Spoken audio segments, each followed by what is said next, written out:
Yeah, I suppose Miro is a very useful tool. It's kind of a prototyping, mind mapping kind of design kind of thinking tool.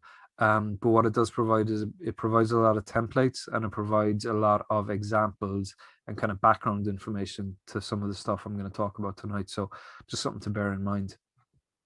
So mind maps is something I'm sure you're all pretty familiar with. The notion of mind maps is essentially that they're very useful for brainstorming purposes. So the idea with a mind map is really just that you are able to kind of clearly identify, or you're kind of able to brainstorm in a way that kind of also categorizes different elements. So if we were looking at, for example, developing an app, this is a mind map that we actually developed as part of a research project, which was looking at developing an app. And as you can see there, the benefit of a mind map is that you can kind of identify different kind of initial elements, and then based on that, sub elements. So this notion that kind of, if you're able to identify key actions related to an app, you can then, as part of that, branch out and add in additional elements. So one of the big challenges I find myself with brainstorming is that you want people to kind of get everything out of their heads. It's something I say a lot in brainstorming sessions. I talk about, just dumping everything out on the table, however silly, however kind of far-fetched, however whatever. You want people to empty their heads. You want kind of really as much material as possible to work with. Where that can be challenging, though, is that analyzing that information and putting it together afterwards. So mind mapping is a good way of getting people to kind of empty their heads, but in a way where everything is kind of categorized and kind of fits, and that you can kind of, as is kind of even visually represented there, that you can kind of branch out in terms of what you do, the kind of different ideas that are available. And I'm sure this is something that kind of you've come across before in your own kind of lives in terms of mind maps. So there's any number of different kind of mind mapping tools available out there. I would say I like Miro quite a bit for mind maps because, again, it kind of comes with these different templates, and it comes with these different kind of approaches. So if you go to miro.com and you create an account, you can create 3 different boards for free.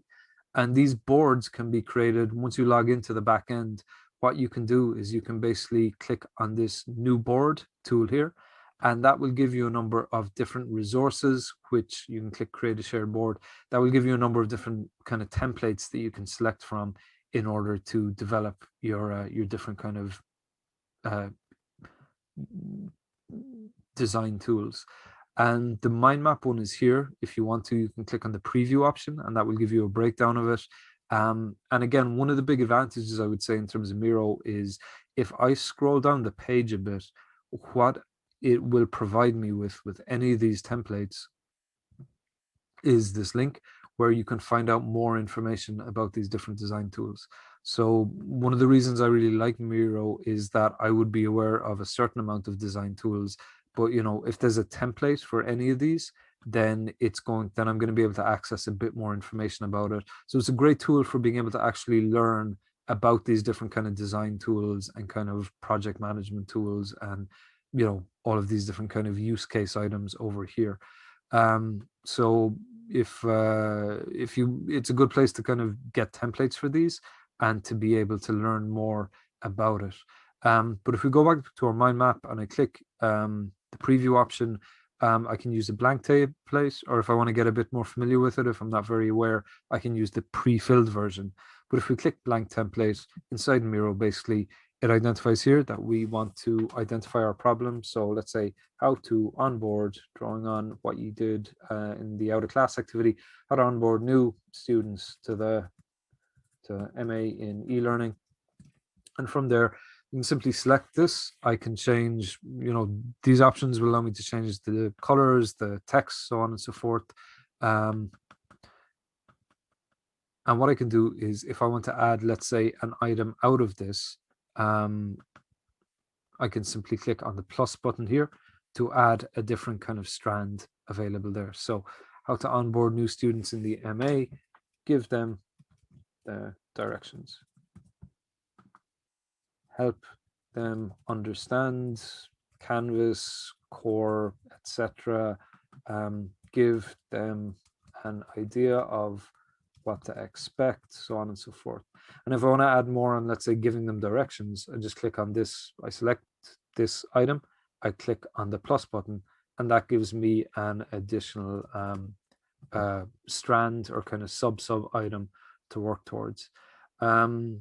Yeah, no, Adon mentions he used Miro for the first time last week, and it's really handy. So many great features. Yeah, absolutely, completely agree, Adon.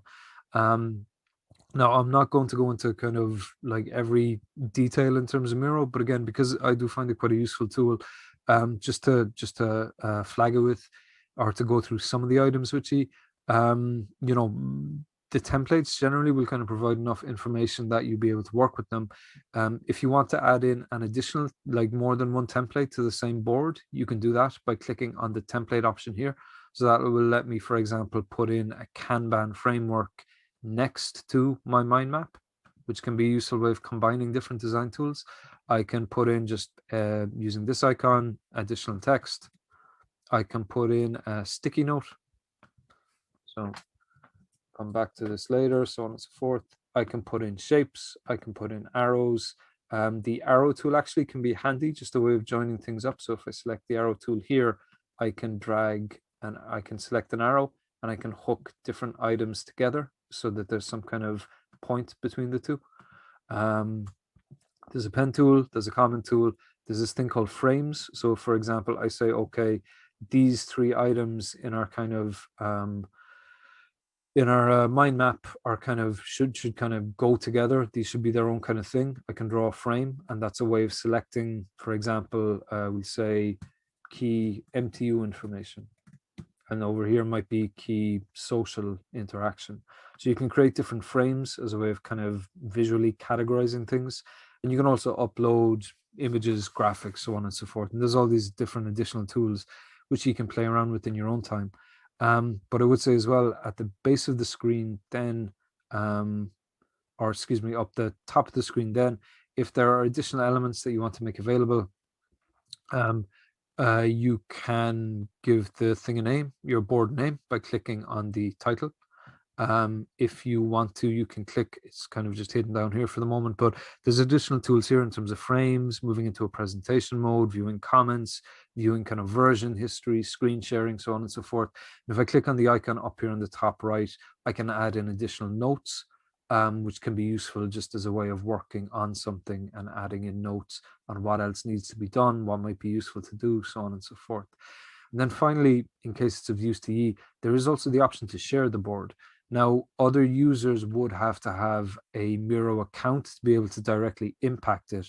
But if you create what's known as a board, so for example, I can enter in some emails. If I got other people that I want to work on this with me, I can put their emails in here and it will invite them to form a team with me where we can work on different kind of boards together.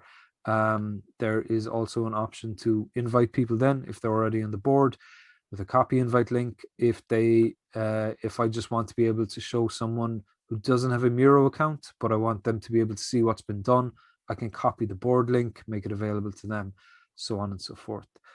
And Fiona, are all those functions in the free version? Yes, they are. So again, you can only make 3 boards in the free version, but like I said, it is a very useful tool in terms of being able to design and combine these different design tools in the same space and collaborate on other people, on something with other people if they have a Miro account. And then finally, there is also the option to using the icon up here to export this. So I can save it as an image or a PDF, or I can save it as a template if I want.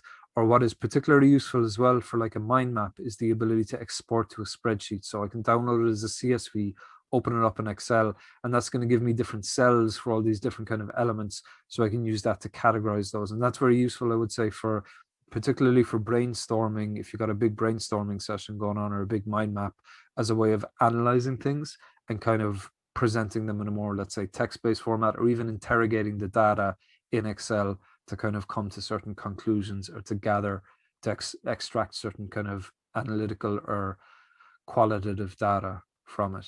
And you can also embed it. So if you want to, for example, you can also embed it in a HTML page if you want to. So That is Miro. And I would say for all of the design tools that I'm going to talk about, Miro kind of provides its own version of all of these. So that's why I was kind of keen to show you Miro in particular, because I think it's a very useful tool for everything that I'm going to talk about in terms of these different design thinking tools. It usually is a template for all of them.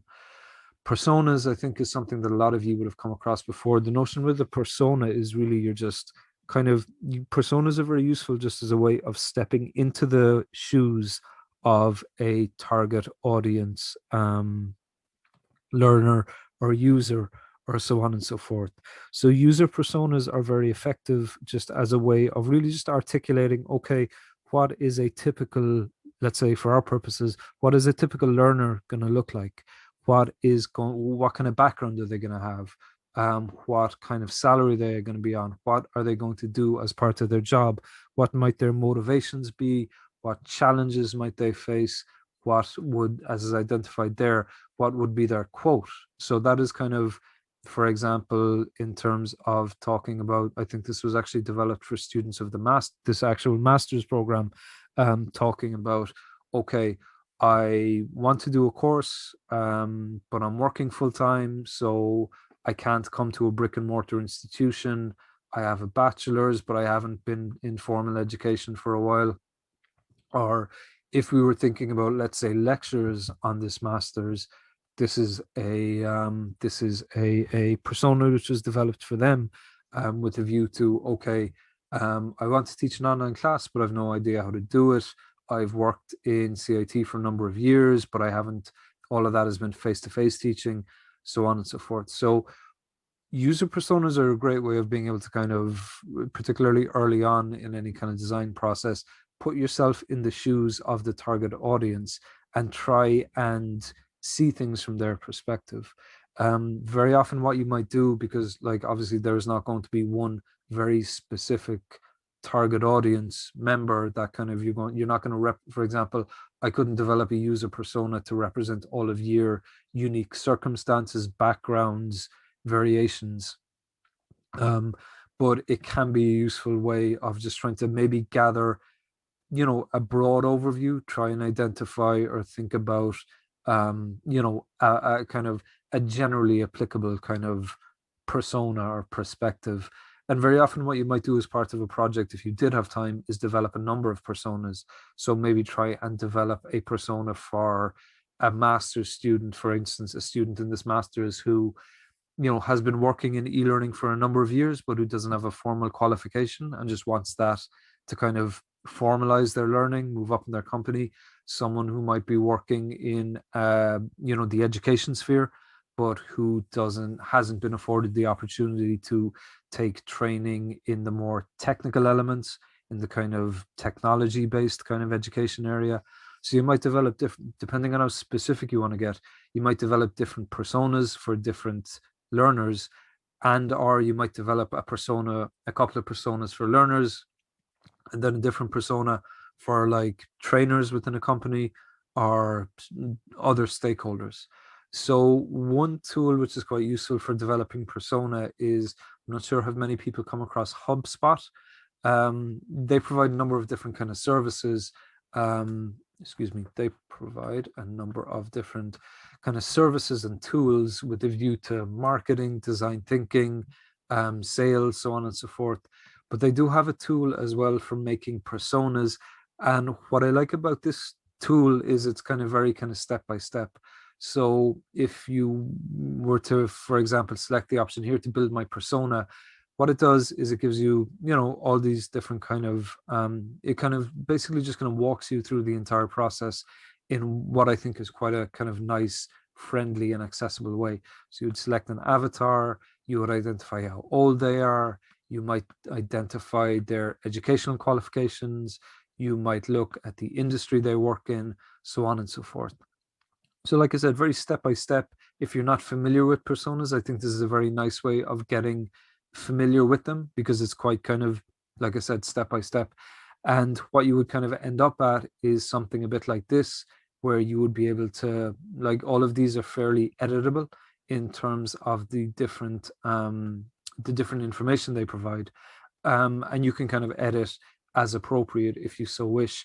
But again, just a useful way of being able to produce something quite nice. Like I said, what I like about this is it provides it in a very kind of, it walks you through the process step by step. But at the end, you can still edit it to kind of make it fit your specific purposes, and you can save it or you can download and export it in a number of different formats.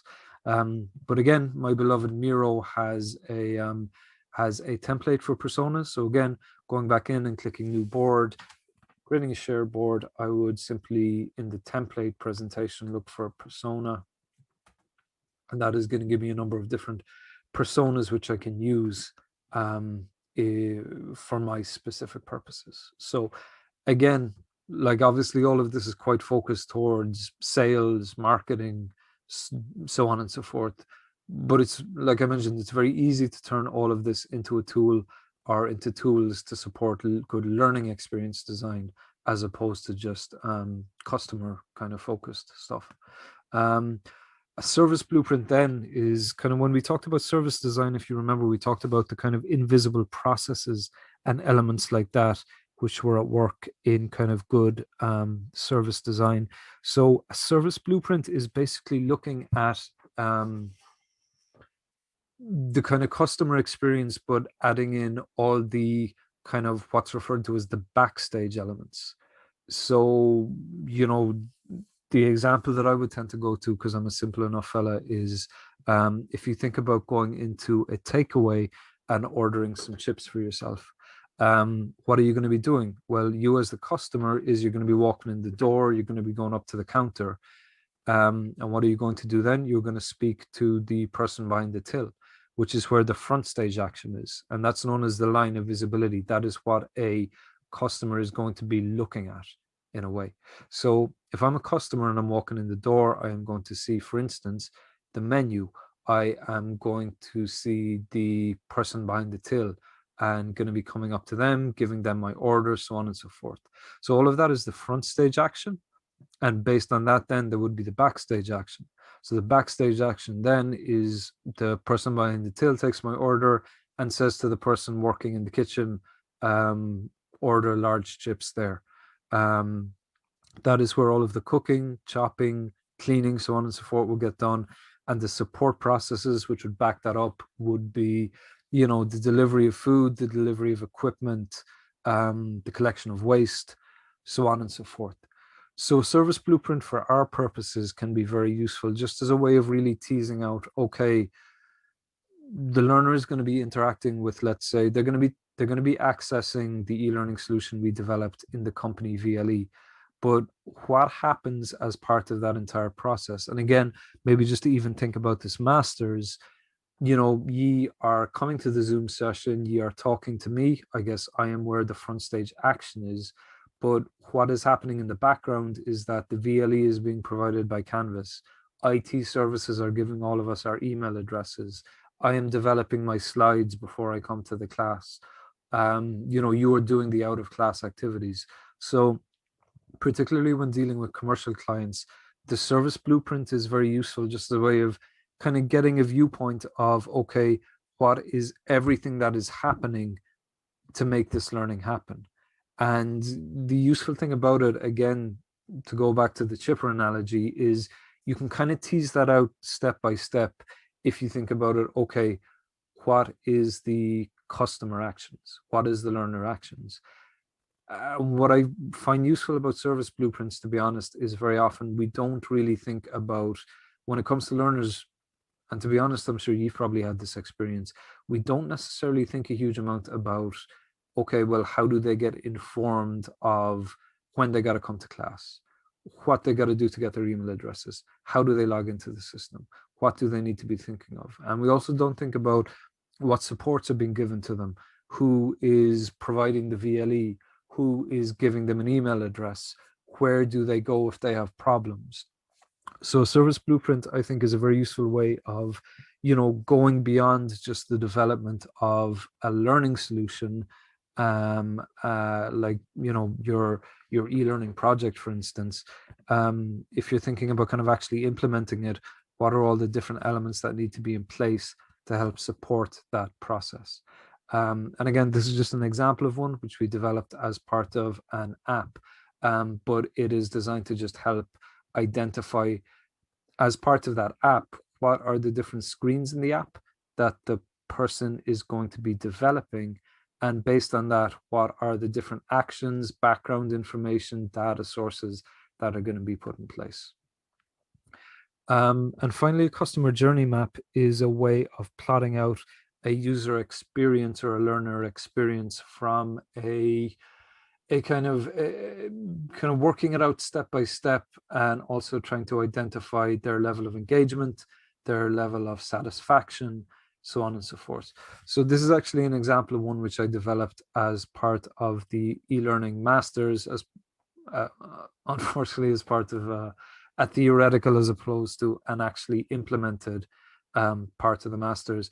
But what I was looking at here, I was looking at the process of onboarding for students who are applying to the masters. So, just taking the process of student onboarding for this masters, the information the students get and what they receive before the masters officially kind of kicks off.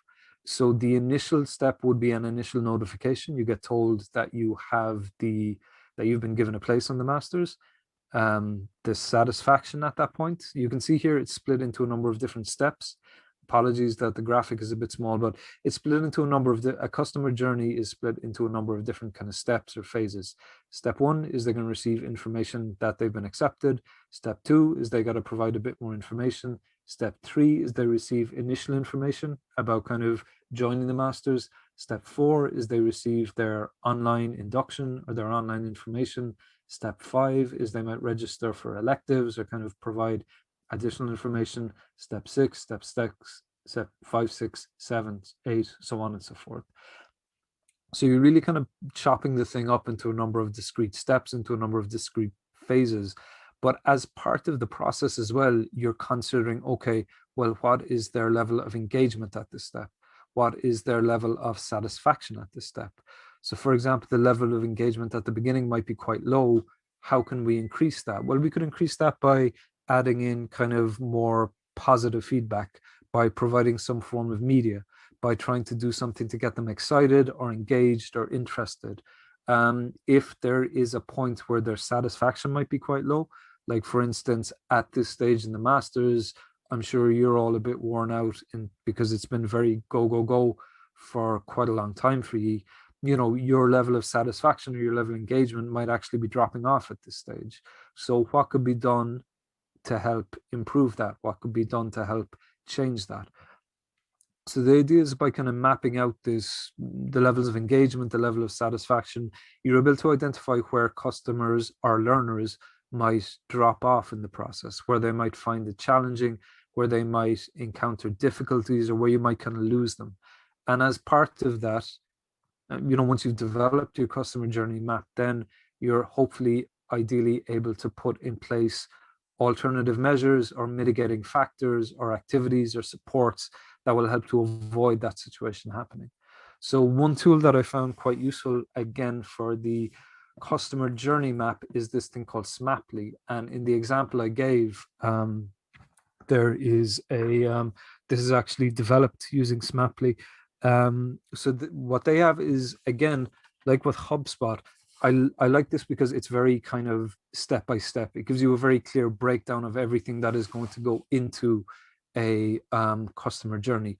So what is step one going to be? Step one is going to be getting the email to inform you, blah, blah, blah.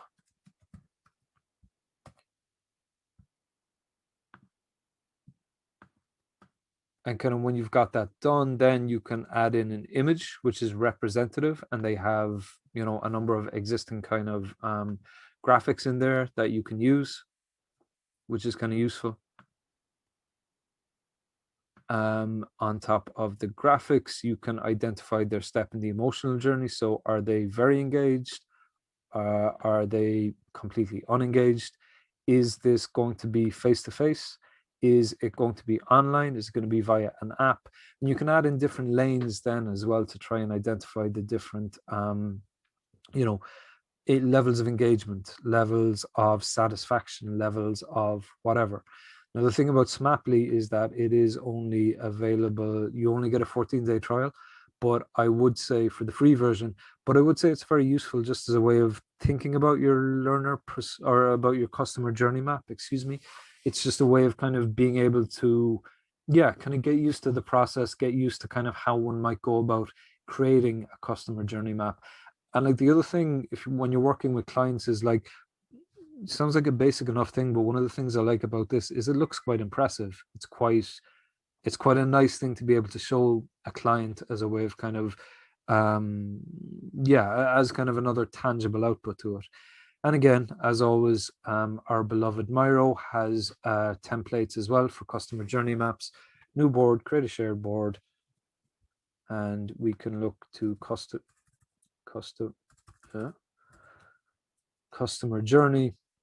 And one other thing as well, as I'm sure you've noticed with Miro, it has all of these different kind of use cases over on the left-hand side. Which, so you, if for example, you want to learn more about tools for meeting and workshops, for brainstorming, for strategy, research and design, so on and so forth. But yeah, so there are also all of these templates available for customer journey maps inside Miro, and we can look at a pre-filled one of those. As a way of identifying, okay, what does the customer do? What part of the service are they interacting with? What are they feeling? Who's the lead? So on and so forth. So again, something that you can kind of edit to your own purposes, something you can adjust accordingly. But again, yeah, I'm genuinely not sponsored by Miro. I wish that I was. But again, like I said, I only mention it because it's something that I found very useful myself, and particularly as a way of just being able to, of being able to get a bit of additional information about these different tools. It's just very handy for that as well. And the ability to access a pre-filled one too is very kind of useful too. So look, one other thing that I'm going to put up for you inside in Canvas is a link to this document, which is the field guide to human-centered design. That goes through a number of additional design thinking and user design tools and kind of supports which are available. And again, like I mentioned, the big thing to remember with all of this, the thing to remember in terms of learning experience design in general, is because it pulls in all of these different, because it draws from all of these different tools and different areas, all of these tools and areas are usable to you as learning experience designers, as / e-learning designers and developers. You just need to take the tool and change it from kind of user to learner and adapt as appropriate.